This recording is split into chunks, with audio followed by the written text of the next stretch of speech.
અમારી શાળાનું નામ સરકારી માધ્યમિક અને ઉચ્ચતર માધ્યમિક શાળા ગઢવી. અમારા પ્રોજેક્ટનું નામ છે ભૂગર્ભ જળ ટાંકી દ્વારા વરસાદી પાણીનો સંગ્રહ.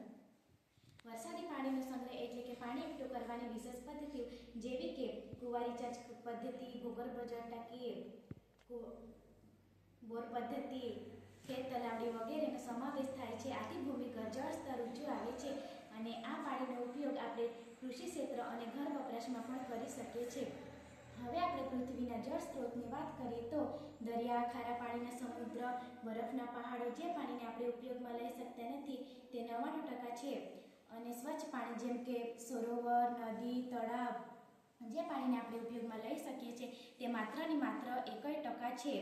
ઉનાળામાં કેટલાક વિસ્તારોમાં તો પાણીની તંગી પડે છે, જેથી વરસાદી પાણીનો સંગ્રહ કરવો આજે ખૂબ જ અગત્યનું બની ગયું છે. જેથી ઉનાળામાં પાણી વાપરવા માટે તો ઠીક, પણ પીવા માટે મોટી સમસ્યા બની શકે છે. જેથી આપણે વરસાદી પાણીનો સંગ્રહ કરીએ તો ઉનાળામાં પીવાલાયક કે બધી સમસ્યાઓ દૂર થઈ શકે છે. આ મોડેલ દ્વારા છત ઉપરનું પાણી કેવી રીતે સંગ્રહ કરીએ તે આપણે સમજીશું. જ્યારે વરસાદ આવે છે ત્યારે છત ઉપર પાણી પડે છે. આ પાણીને આપણે પાઇપ દ્વારા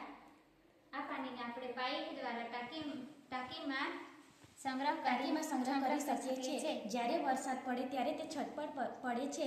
આથી આ પાણીને આપણે ફિલ્ટર કરીને પછી ટાંકીમાં જઈ સંગ્રહ કરી શકાય છે. કારણ કે પાણીમાં કચરો હોય, માટી હોય તે ગળાઈને પછી ટાંકીમાં જશે. આ પાણીને આપણે ટંકી અથવા મોટર દ્વારા પણ ઉપયોગમાં લઈ શકીએ છીએ. આ પાણી ખૂબ જ સ્વચ્છ હોય છે. આ પાણીને આપણે પીવામાં પણ ઉપયોગ કરી શકીએ છીએ. મિનરલ વોટર કરતાં પણ આ પાણી સ્વચ્છ હોય છે. અસ્તુ.